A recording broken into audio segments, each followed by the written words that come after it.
While I'm posting every video onto YouTube, I click a little button that says, no, this video is not made for kids. Basically, that's just covering YouTube's butt to make sure they don't get sued, and covering my butt to make sure I don't get YouTube sued and kicked off the channel or the platform. But with that being said, this video is not for kids. So if you somehow found this video and you're like under 13, I would click off. It's got some heavy topics, and where I'm gonna still try not to swear a lot, it's going to have some mild swearing in it, and for your own good, just click off now. You gone? Are we good? Cool. With that being said, let's talk about monsters, shall we?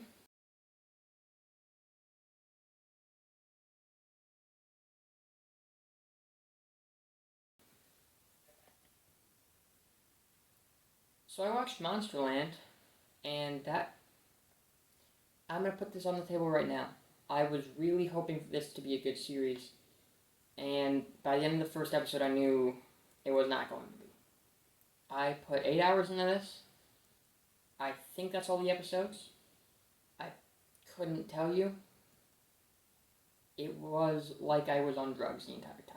For those of you lucky enough to have not watched Monsterland, it's a Hulu anthology series, which basically means every episode doesn't connect to the next, which focuses around monsters. Here's a brief recap of every episode. Episode 1, a girl has a daughter who's probably a little bit screwed up because of a failed abortion, and the daughter is kind of violent and always screaming and doesn't really fit in, so the mom abandons the daughter. Episode 2, there's a boy whose dad left him, and the mom is sick, so he's kind of taking care of the mom, and they don't really have the money for the medicine she needs or to keep the bills paid, and he finds a shadow monster, and he finds out online that the shadow monster is the cause of all his bad problems. They killed this girl's parents, which I laughed at that line for way too long, and then the shadow monster keeps giving him bad luck, so he shoots the shadow monster. Episode 3. He attends a festival with his mom and his stepdad, who just got married, very recently just got married, and he gets lost from his parents, and he claims that he saw a dark-eyed, sharp-toothed monster trying to eat him, and 15 or 20 or something years later, probably close to 15 years later, because the kid's in college, he comes home because his dad doctor wins an award for doctoring or such, and then it turns out that the dad's a pedophile and fucked a bunch of his young patients, and then it also turns out that the dark monster was the stepdad who was trying to screw the stepkid, and the mom knew but ignored it, and then she hears a bunch of trumpets, and then she stabs herself in the ears. Fourth episode, the oil one. Billionaire oil tycoon drops 40,000 gallons of oil into this ocean and then lies about it, and then gets possessed by a demon, and then the demon bird comes out of him and then goes out in the world. Episode 5, the suicide one. So there are two women who they meet in college, dark-haired girl and light-haired girl. They get married. Light-haired girl has bipolar disorder. They have a kid. Light-haired girl goes into a bunch of manic episodes and tries to kill herself 3 times in the past year, so they send their kid off to boarding school, and then the mom does kill herself, and the dark-haired woman mom watches it happen, and then goes back to bed, and so the light-haired mom didn't die, actually. She's alive, and shocks her, and she doesn't really remember much, and then it turns out that she's actually just a corpse who's moving as a curse, I guess, and it gets to a point where she's just skeleton and hair, and then the daughter comes back, and this mom quits her job because of this, and so the daughter comes back, and that's the end. She doesn't know about her mom's dead. Episode 6, the mermaid one, a guy from the oil spill, because even though it's an anthology series, it's not really an anthology series, but it is, from the oil spill, he gets injured. I guess he's blind in one eye, it kind of looks like, and he's got damages all down his face. I don't know, unexplained after the episode begins. He gets damaged. He gets injured trying to fix the oil spill, and so he's mad at Titan. And then he finds a beached mermaid who's all covered in oil, and he brings her into his bathtub. And he's already been warned that mermaids are sirens more, but they're called mermaids, so we'll call them mermaids, I guess. But they're really like sirens, they're evil, and they're trying to eat you, and blah, blah, blah, blah, blah, blah, blah. And so he builds a makeshift fish tank, and then he puts her in the fish tank, and then she shows up at his door with legs, and she's not in the fish tank anymore, she's a human, and they fall in love, and they do a lot of sex, and then the people of the town find out that he's got a mermaid, and then he comes back, and he keeps the mermaid for himself instead of giving it to the town, and then he drowns himself, and gets eaten by a mermaid. Episode 7, there are two girls, Kelly Marie Tran character, and Elle. Elle goes into the White Woods. She never go into the White Woods, and she disappears. And then Kelly Marie Tran's character lies to the cops about knowing where Elle went.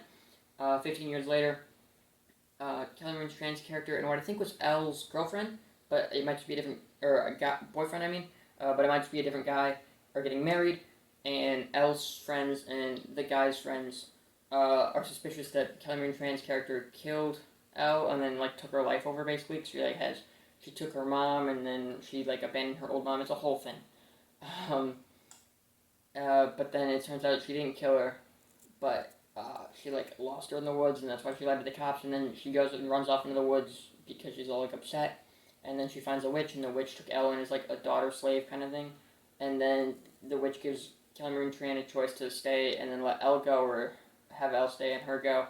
And then Kelly Marie Tran's character walks out of the witch's hut with like a grin. So it's like, I think it's Kelly Marie Tran's character still, but it might like switch bodies, because that's the whole metaphor of this episode. But we'll get to that when we get to that.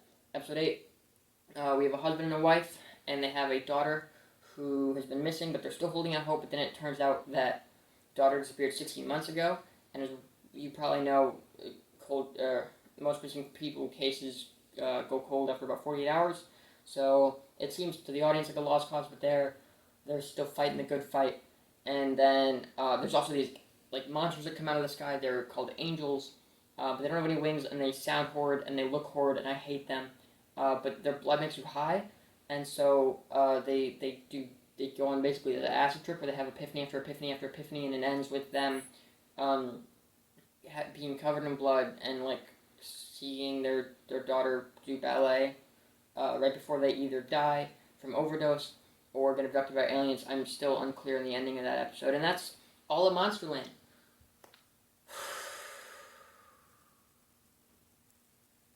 That was a trip. Let's discuss the monsters, shall we? The monster in the first episode is like this skin-stealing demon serial killer dude. He doesn't really serve a whole lot of purpose to the plot. And fight me. I don't care. He wasn't a good monster. The monster in the second one is obviously the shadow creature. This is my favorite episode of the show, but I wouldn't say it's good. I laughed a lot at it and not with it, and at the end of the episode, I still felt pretty nothing. Like, just, this episode didn't affect me like every other episode didn't affect me. But the shadow monster, where it does affect the plot and the story and what's happening, didn't do anything for the whole episode, other than kill these girls' parents like 12 years ago. I don't know.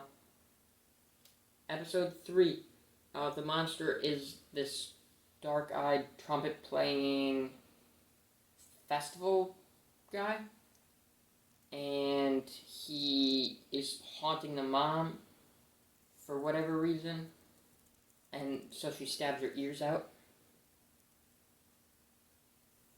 I don't know.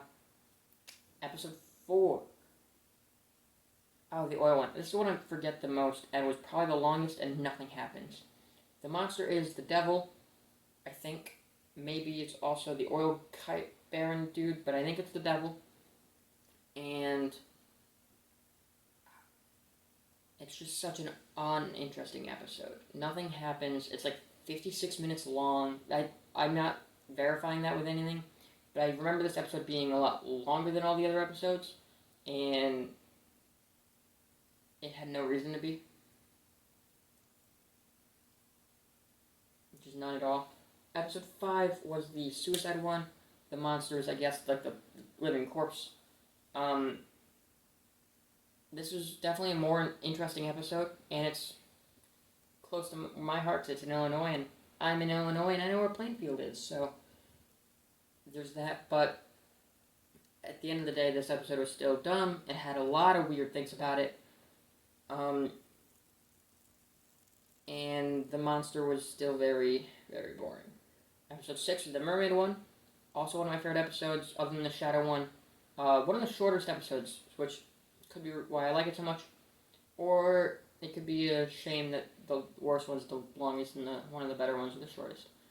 This episode's only like 40 minutes long, including credits. And the mermaid was really interesting, and when it first revealed that she was human, I was actually believed it. And the whole falling in love thing was kind of cool, and then he like fell into the siren spell or whatever and drowned himself. One of the least bizarre episodes of this show. The monster in episode 7 was... the witch, I guess. She only shows up in like the last 5 minutes, and I don't care. Episode 8, the monster is the angels, I guess. Definitely a dumb episode. I did laugh at the movie, or at the show, when they revealed that the daughter had been missing for 16 months. And the whole point of the episode is we're all... Well, I'll get into that in a minute, I guess. So, really, the monsters teach us a lesson. The monsters in each episode teach us a lesson. In episode 1, it's abandon your child. In episode 2, it's shoot people who are different than you. In episode 3, it's stab your ears out. In episode 4, it's don't get possessed by the devil. In episode 5, it's if you watch your wife commit suicide, don't tell your daughter, and also quit your job when the living corpse comes back to haunt you. Episode 6 is drown yourself trying to fuck a mermaid. Episode 7 is don't pretend to care about other people's lives and just live your own and leave your friends to die. Episode 8 is don't let your daughter get kidnapped and get really high. I didn't really think about the metaphor to episode, or the meaning to episode 8 before, because it's just so dumb, and I was just so excited to be done with the show. But I guess that's the meaning that, you know what, now that I say it out loud, it doesn't really seem right. Maybe I'm missing something here. Maybe it's not monsters at all. Maybe the monsters aren't real. Maybe it's a metaphor. Thank you, Dominic, for that one. For those of you who don't know, Dominic was my 12th grade English teacher. I don't want to say his last name to out him and where I live and where he lives and all that. But I think Dominic's pretty good. Yeah, you're not controlling me. I'm 18 and also not a student. Dominic, you have no authority over me. You're not my mom, Dominic. Anyway, each of these episodes contains a metaphor. I'm pretty sure. I'm going to be completely real here. Some of these episodes were just too dumb for me. In specific, I have a guess of what episode 3 means, but it doesn't quite add up in my mind. And episode 7, also I don't really know what it means. And episode 8, just I don't know what happened. Like, I watched it, and I think I took away less than what I came. Like, I came with an IQ of 80, and I walked away with like an IQ of 24. I think I lost brain cells from watching that episode, but I will do my best to tell you the meaning of each of these episodes. The first one is a really screwed up way of saying be yourself, and don't let other people define you, I think. Look, if that's what it's trying to say, abandoning your child is not the way to say that. But you did say it. And you did have the girl abandon her child. And that's an important... I say that a lot because it comes back in episode 8. I said this is an anthology series, which means one episode doesn't affect the other. And where that's true, you can watch these episodes in any order you want, and it is an anthology series. There is a little bit of layover, and it's not a true anthology series. Episode 2, the message is very easy to read. It's don't let your doubts and like the shadows of your mind stop you from being who you want to be and where you dream to be, and don't let your doubts hold you down. Overall, this episode does a really good job of saying that, and I really, like I said, this episode is not bad. If this was even like the middle, like quality, if this was like the 4th or 5th best episode, this show could have had potential. But it's the best. And it all went downhill from there. Episode 3, the pedophile episode. As I said before, my theory for what this metaphor is doesn't quite add up in my mind, but I'm going to play you through what I think is happening. So, supposedly the boy, right after the incident at the festival, when he was a child and saw the monster the first time, told the mom in secret that the dad tried to rape him, but she either ignored him or didn't hear him or something. And so she's living with that guilt inside of her, and that's what this monster is manifesting as, is all the guilt. Like, she's trying to face the music, which is why the trumpet is like blaring. But why this doesn't quite add up to me is like, you have to face the music, you can't just ignore things forever or whatever, is the fact that if it was really the guilt eating her up alive, or like, payback for being a bad person, karma, why was she paying the price and not the doctor? Like, the doctor lost his medical award or whatever, and probably his practice. I don't know, he disappears pretty early on in the episode. But he just doesn't, like, comparing the two, the dad did, like, do sexual things to a lot of underage girls and also tried to do it to his stepson. And the mom maybe didn't hear it. I think she did hear it, though, because that's why all the trumpets are blaring. And just ignored it. Like, they're both bad, sure, but one of them's much worse than the other. And she's the one paying the price. So where I think it is, like, oh, you can't ignore things forever, you have to face the music eventually, I think they chose the wrong main character here. But with that being said, that's my best guess for what this episode's trying to say. Episode 4, just like everything else about this episode, is very short and sweet. Except for the time. Time is very long and boring. Just don't lie, or the devil will possess you. Look, it's just don't lie, but the devil kind of comes out of nowhere, and I had to throw it in somewhere. Episode 5, don't make promises you can't keep. The dark-haired wife promises, when she finds out the blonde wife is bipolar, that's like, they will work through it, and then she chooses not to work through it, and is haunted by the skeleton. It was pretty straightforward. The ending was a bit weird to me, how they just never, the daughter comes home and they never acknowledge the fact that, like, you have to tell your daughter your mom is dead at some point, right? Right? Anyway, episode 6, the moral of the story is, don't let, like, the outer looks deceive you. Looks can be deceiving. Because he should have sold her for... They claim the mermaid tail can go for 10 to 12K, but let's be real here. If I found a real mermaid and sold a mermaid tail, that would go for 10 to 12 million. And I guess the town wanted that money to help pay for all their needs, which I don't think is quite how that would have worked. But I guess what the episode's trying to say is, don't fall in love with bad people. Don't let looks deceive you. Episode 7 is the marriage one. I I thought the moral of the story was going to be don't leave your friends behind, but then the episode quite literally ends with Kelly Marie Tran's character leaving her friend behind. So, I'm not sure at all what this episode is trying to say.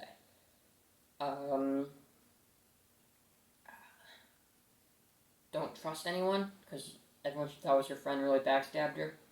I guess. That doesn't really seem to add up, but there's my shot in the dark.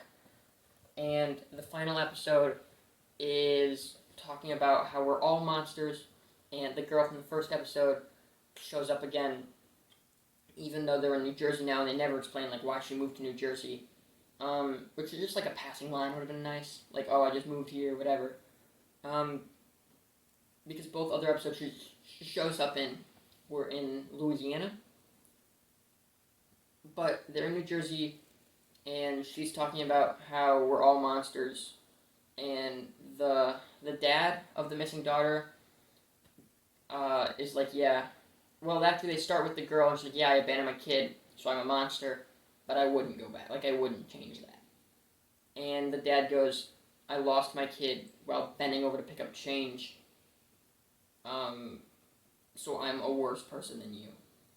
Which, he's not even the worst person in this episode, other than her, because, like, his wife cheats on him, and also gives up on the daughter toward the end of the episode, which, to be fair, it's been 16 months, but, like, they paint her as the bad guy for that, so I don't know, like, I understand why he's taking it so hard on himself, but I don't know why they're making him feel like the worst person of the two, because she's clearly a monster and he's clearly just, like, made a mistake. It's not, it doesn't make any sense to me. And the ending of the episode ends with them, the two parents, having sex, and then the angel slits its throat as the blood rains out onto their naked bodies, and then they go watch their daughter do ballet, probably because they're both super high. And then, like, this, like, little UFO type beam shows up over them, and I think that's them being dragged into heaven or hell or wherever they're going. But it could very well be actual alien abductions. Nobody knows why these angels fell out of the sky. Nobody knows where they came from. So it could be like the angels taking them. I don't quite know where that one ended either, and I have no idea where the moral of that story is. I'm gonna say it's don't have kids. Don't get high. Don't do drugs. Don't do drugs, kids. There we go. Figured that one out on the spot. So, basically what this show was 8 cliche episodes that were all an hour long. And some of them were okay. Some of them weren't painful to watch. All of them were confusing. I didn't realize the monsters were a metaphor until episode 2. Legitimately, I didn't. I had no idea. It was hard to watch, unentertaining, and I watched this so you didn't have to, so please do me a favor and do not watch Monsterland. It's not worth it. But finally, we have to end this on the real note. Because the monsters aren't monsters. They're not metaphors. They're us. We are the monsters. As well, if you lose your kid, you're a monster. If you abandon your kid, you're a monster. If you send your kid off to boarding school and then watch your wife kill herself, you're a monster. If you, I don't know, fall in love, you're a monster. If you cheat on your husband with the grief counselor, you're a monster. If you spill a bunch of oil into the ocean and lie about it, you're a monster. So if they're not monsters and they're not metaphors, they're men. And women, but mostly women. And I write that because the woman leaves her kid, abandons her kid, and the next episode the guy is afraid to move away. Like, that's not really, like, comparable. In the third episode, there's like the guy's a pedophile, and the mom ignores the kid. So both pretty bad. I would say the guy is actually equally or more bad, but they paint the woman as worse. So we're gonna go with that one. The girl leaves her friend in the woods. The girl cheats on her husband. I'm not saying that women are actually worse, but I'm saying Monsterland is saying women are actually worse. So remember that one, Hulu. I'm on to you too. You and Lionsgate are on my naughty list. So just kidding. I like Hulu. Don't like Lionsgate. This has been Monsterland. I hope you enjoyed, because I certainly didn't. Thank you guys for watching.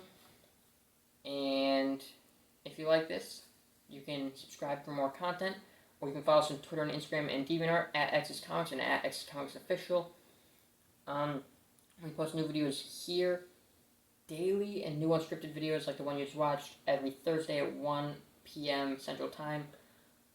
And we also have podcasts now, which I don't know when is going to be out time slot related, but it should be up. The first episode should be up, so if you want to click the little podcast button that's on your screen, you can go and watch me and my friend Jack talk about whatever we talked about in that first episode. Probably Twitter.